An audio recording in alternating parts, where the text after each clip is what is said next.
സാരിയെ കൊടുത്താ വന്നോ? മുണ്ടോറിന്റെ സിനിമ ഉണ്ടല്ലോ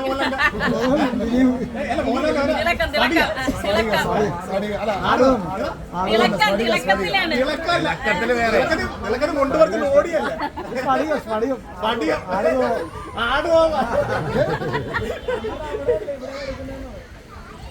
തുടങ്ങാം.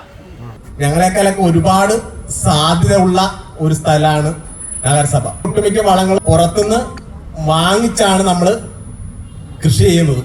ഇവിടെ വെച്ചാല് വളം തരാന്ന് പറഞ്ഞവര് പുറകെ നടക്കണം അല്ലെ. അത്രത്തോളം ഓപ്പർച്യൂണിറ്റിയിലാണ് നമ്മൾ നിൽക്കുന്നത് അല്ലെ. നമ്മളൊക്കെ ആണെങ്കിൽ അവിടെ ഗ്രാമപ്രദേശത്താണ്, ഇവിടെ ടൗൺ ആണ്.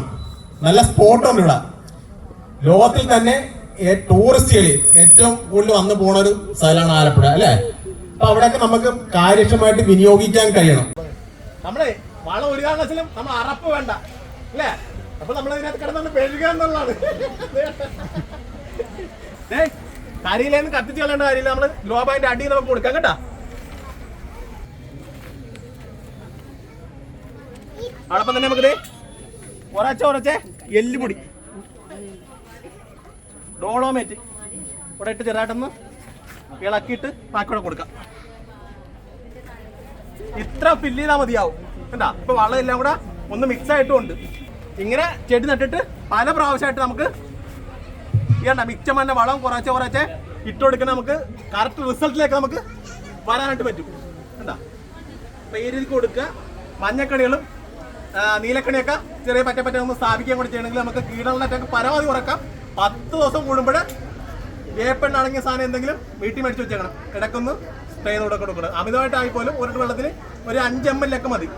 അത് എൻ്റെ കടക്കാട്ട് ചോദിച്ചിട്ട് കൃത്യമായിട്ടുള്ള അളവിൽ നമുക്ക് കൊടുക്കാവുള്ളൂ. അതോടൊപ്പം തന്നെ മൈക്രോ ന്യൂട്രിയന്റ് അല്ലേ. ഈ വളം കൊണ്ട് മാത്രം ചെടി വളരുകയില്ല. അപ്പം ഒരു ഡെഫിഷ്യൻസി ഉണ്ടാവും മണ്ണിനൊക്കെ. അപ്പം അതനുസരിച്ചുള്ള ന്യൂട്രിയന്റ് വളങ്ങളോടെ നമ്മൾ കൊടുക്കുമ്പോൾ നല്ല റിസൾട്ടിലേക്ക് വരും. ഇപ്പോൾ ഓണത്തിനൊക്കെ ഇപ്പം ഇനി 60 ദിവസമാണുള്ളത്. ഇവിടെ നിന്ന് എല്ലാം ഒരു 45-50 ദിവസം കൊണ്ട് തന്നെ നമുക്ക് വിളവെടുക്കാവുന്ന രീതിയിലുള്ളതാണ് വന്നത്. അപ്പൊ ഇപ്പം 5 ഗ്രോ ബാഗ് ഉണ്ട്. ബാക്കി ഇന്ന് തന്നെ പോയി മേടിച്ച് ബിൽഡിംഗ് ഒക്കെ നിറച്ചുകൊണ്ട് കൃഷി ആരംഭിക്കണം കേട്ടാ. അപ്പൊ അതുകൊണ്ട് ഈ രീതി ചെയ്ത് ഫുള്ള് വിജയം ഉണ്ടാക്കാൻ നമുക്ക് കഴിയണം. ചെയർമാൻ ഒപ്പം ഉണ്ട് ഇല്ലേ.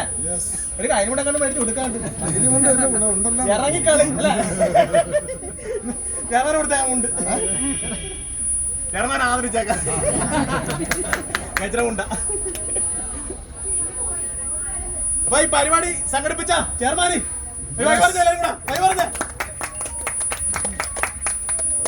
ഓക്കെ ഗംഭീരാക്കണം. ഈ പദ്ധതിയോടുകൂടി നമുക്കൊരു വലിയ മാറ്റം നഗരസഭയിൽ ഉണ്ടാക്കാൻ കഴിയണം. അപ്പൊ നമുക്ക് ഓണത്തിന് മാത്രം ഫോക്കസ് അല്ല, ഇത് കണ്ടിന്യൂസ് ആയിട്ട് തുടർന്നു പോകാൻ കഴിയണം. അങ്ങനെ കഴിയട്ടെ എന്ന് മാത്രം ആശംസിച്ച് നിർത്തുന്നു. നന്ദി.